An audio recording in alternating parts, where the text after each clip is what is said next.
காட்டில் நிறைய மரங்களை வெட்டிட்டு அந்த இடங்களில் புதிய கம்பங்களை நட்டியிருந்தாங்க.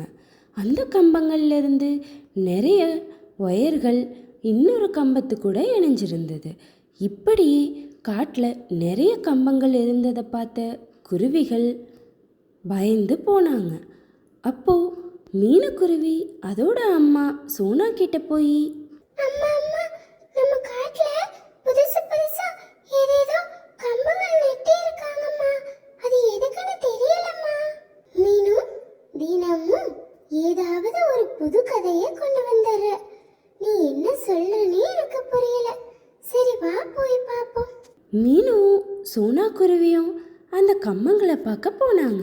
அதை பார்த்து சோனா குருவிக்கும் ஒன்றும் புரியல. ஆமா மீனு, நீ சொன்னது உண்மைதான். அம்மா அம்மா, நான் தான் சொன்னேன்ல, நான் ஒன்றும் பொய் சொல்லல. சரியா தங்கம், இத பத்தி எனக்கு ஒன்றும் புரியல. நம்ம லூசி கிட்ட போய் கேட்போம். சரிங்கம்மா. மீனுவும் சோனாவும் லூசி கிட்ட போய் இதை பத்தி சொன்னாங்க. லூசி, ஆமா சோனா, நானும் அதை பார்த்தேன். ஆனா எனக்கும் அதை பத்தி ஒன்றும் புரியல. அது எதுக்காக வச்சிருக்காங்க, ஏன் வச்சிருக்காங்கன்னு தெரியல. நம்ம மரங்களை எல்லாம் வெட்டிட்டு இந்த மாதிரி கம்பங்களை நிறைய நெட்டி வச்சிருக்காங்க. ஆனா அதெல்லாம் எதுக்குன்னு தான் புரியல. ஒருவேளை இந்த மரத்துல கூட நம்ம வீடு கட்டிக்கலாமோ என்னமோ. இல்ல லூசி, அதை பத்தி தெரியாம நம்ம அதுல எதுவும் பண்ணக்கூடாது. சரி வா, எனக்கு தெரிஞ்ச ஒரு அம்மா இருக்காங்க. அவங்க ரொம்ப வருஷமா டவுன்ல வாழ்ந்திருக்காங்க. அங்க அவங்க இந்த மாதிரி நிறைய விஷயங்களை பார்த்திருப்பாங்க. அவங்க மனிதர்கள் கூட பேசியிருக்காங்களாம். அவங்க கிட்ட போய் கேட்போம். சரி சரி, வா சோனா போலாம். மீனு, நீ வீட்டுக்கு போமா, நானும் லூசி ஆண்டியும் போய் பார்த்துட்டு வரோம். சரிங்கம்மா. சோனாவும் லூசியும் அந்த வயசான குருவியை பார்க்க போனாங்க. அந்த வயசான குருவி வீட்டுக்கு போய் கதவை தட்டுச்சு. வெளியே வந்த அந்த வயசான குருவி, சோனா வாடா தங்கம், என்ன வேணும்? ஏதாவது உதவி வேணுமா? இல்லைங்கம்மா, எங்களுக்கு ஒரு சந்தேகம். என்ன சந்தேகம்? எங்க காட்டுல நிறைய மரங்களை வெட்டிட்டு அந்த இடங்கள்ல நிறைய கம்பிகளை நட்டி வச்சிருக்காங்க. அந்த கம்பிகள்ல இருந்து நிறைய கயிறுகள் வருது. அது இன்னொரு கம்பி கூட கனெக்ட் ஆகுது. மறுபடியும் இதே மாதிரி நிறைய கம்பிகளும் கம்பங்களும் இருக்கு. அது என்னன்னே புரியலமா. இதை கேட்ட அந்த வயசான குருவிக்கு சிரிப்பு வந்துடுச்சு. சோனா சோனா, அது எல்லாம் கம்பங்கள், கரண்ட் கம்பம். அதிலிருந்து வர்றது கயிறு இல்ல, அது கம்பி. அந்த கம்பி மூலமா தான் கரண்ட் ஒரு கம்பத்துல இருந்து இன்னொரு கம்பத்துக்கு போகும். கரண்டா? அப்படின்னா என்ன? அத எதுக்காக பயன்படுத்துறாங்க? கரண்ட மனிதர்கள் நிறைய விஷயத்துக்காக பயன்படுத்துவாங்க. அது அவங்க வாழ்க்கையில ரொம்பவும் முக்கியமானதா ஆயிடுச்சு. அப்போ லூசி புறா, என்னது கரண்டா? அப்போ அதை எப்படி சாப்பிடுறது? இல்ல அது நம்ம போடுற மாதிரி ட்ரெஸ்ஸா என்ன? ஐயோ லூசி, அது ட்ரெஸ்ஸோ உணவோ கிடையாது. அது மனிதர்கள் அது மூலமா லைட் எரிய வைப்பாங்க.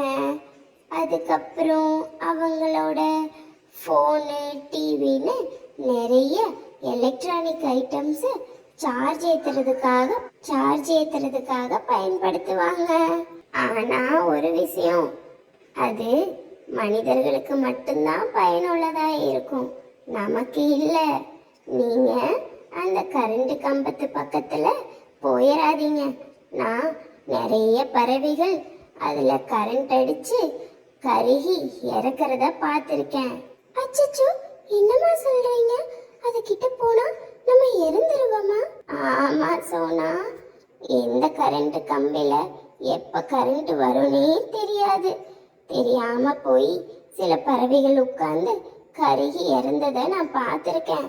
சரிங்கம்மா, இந்த விஷயத்த நான் உடனே போய் நம்ம காட்டுல எல்லா பறவைகளுக்கும் சொல்லணும். சரி சரி, போயிட்டு வாங்க. சோனாவும் லூசியும் அங்கிருந்து போனாங்க. சோனா தன்னோட வீட்டுக்கு போய் தன்னோட குழந்தைகிட்ட எல்லாத்தையும் விவரமா சொல்லுச்சு. அம்மா, அப்போ அது நமக்கு பயன்படாதா? இல்லடா தங்கம், அது நமக்கு ஆபத்தானது. அது பக்கத்துல நீ போக கூடாது. அப்ப ஏமா நம்ம காட்டுக்குள்ள கொண்டு வந்து வச்சிருக்காங்க? அது நமக்கு பயன்படலனா அது இங்க எதுக்காக இருக்கணும்? அதுதான் தங்கம் தெரியல. இந்த மனிதர்கள் எதை எதுக்காக பண்றாங்கன்னே தெரியல. அவங்களுக்கு பயன்படும்னா அதை நம்ம இருக்கிற காட்டுக்குள்ள எதுக்காக வைக்கிறாங்கன்னு தெரியல. சரி விடு, நீ அது கிட்ட போகாம ஜாக்கிரதையா இரு. சரிங்கம்மா. மறுநாள் காலையில மீனுக்குருவி உணவு தேடுறதுக்காக போனான். அப்போ அந்த கம்பத்துல ராணிக்காகமும் ஜக்குவும் உட்கார்ந்துருக்கிறத பார்த்துச்சு. பக்கத்துல இருந்த மரக்கிளையில உட்கார்ந்துட்டு மீனும் ஜக்கு கிட்ட, ஏய் ஜக்கு, இந்த கரண்ட் கம்பத்துல இருந்து கரண்ட் வருமாமா. அது பக்கத்துல போனாலே எரிஞ்சு சாம்பல் ஆயிரும்னு எங்க அம்மா சொன்னாங்க. இதுல உட்காராதீங்க. ஐயோ மீனா, நானும் எங்க அம்மாவும் இதுல தானே உட்கார்ந்துட்டு இருக்கோம். எங்களுக்கு கரண்டே வரலையே.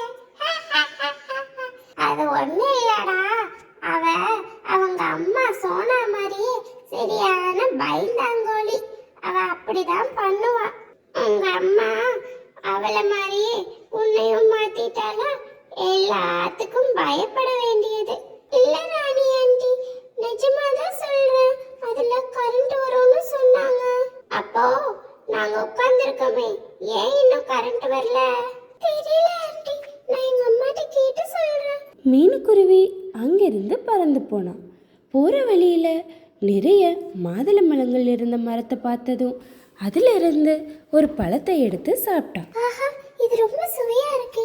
அம்மாக்கு ஒரு பழம் எடுத்துட்டு போவோம் அப்படின்னு மீனுக்குருவி ஒரு பழத்தை தன்னோட அம்மாவுக்காக எடுத்துக்கிட்டு பறந்து போய்கிட்டு இருந்தான். பின்னாடியே வந்த ஜக்கு மீனுக்குருவி கிட்ட இருந்த அந்த பழத்தை பறிச்சுட்டு போய் கரண்ட் கம்பத்துல உட்காந்துக்கிட்டான். மீனுக்குருவி பின்னாடியே போய், ஜக்கு ப்ளீஸ் டா, அது எங்க அம்மாக்காக கொண்டு போறேன், கொடுத்துரு. ஏய் மீனா, உனக்கு இது வேணும்னா நீ இந்த கரண்ட் கம்பத்துல வந்து எடுத்துட்டு போ. எனக்கு ரொம்ப பயமா இருக்கு, நான் வரமாட்டேன். ஜக்கு, அவ இந்த கரண்ட் கம்பத்துக்கெல்லாம் வரமாட்டாடா. கொல்ல, நான் சாப்பிடுறேன் அப்படின்னு சொன்னதையும் ஜக்கு ராணிக்காகத்துக்கிட்ட கொடுக்கும்போது அந்த பழம் இன்னொரு கம்பியில பட்டுருச்சு. பட்டதும் அதை சாப்பிட போகும்போது ராணிக்கும் ஜக்குக்கும் கரண்ட் அடித்து 2 பேரும் கீழே விழுந்துட்டாங்க. அதை பார்த்த மீனுக்குருவி அவங்களுக்கு தண்ணி கொடுத்து உதவுச்சு. 2 பேரும் ஏதோ கொஞ்ச நெஞ்ச உயிரோட தப்பிச்சாங்க. அங்கே வந்த சோனா குருவி ராணிக்காகத்துக்கும் ஜக்குக்கும் நடந்ததையெல்லாம் சொல்லி புரிய வச்சுது. இனிமேல் இந்த கம்பத்து பக்கத்தில் யாரும் வரக்கூடாதுன்னு சொல்லுச்சு. ஹாய் குட்டீஸ், உங்களுக்கும் இந்த மாதிரி நடந்திருக்கா? தயவு செஞ்சு யாரும் கரண்டோட விளையாடாதீங்க. உங்க வீட்டில் இருக்க ஒயர்களையும் பிளக் பாயிண்டையும் நீங்க தொடக்கூடாது. பெரியவங்க அனுமதி இல்லாம எந்த எலக்ட்ரிக் பொருளையும் நீங்க தொடக்கூடாது. சேஃபா இருங்க குட்டீஸ்.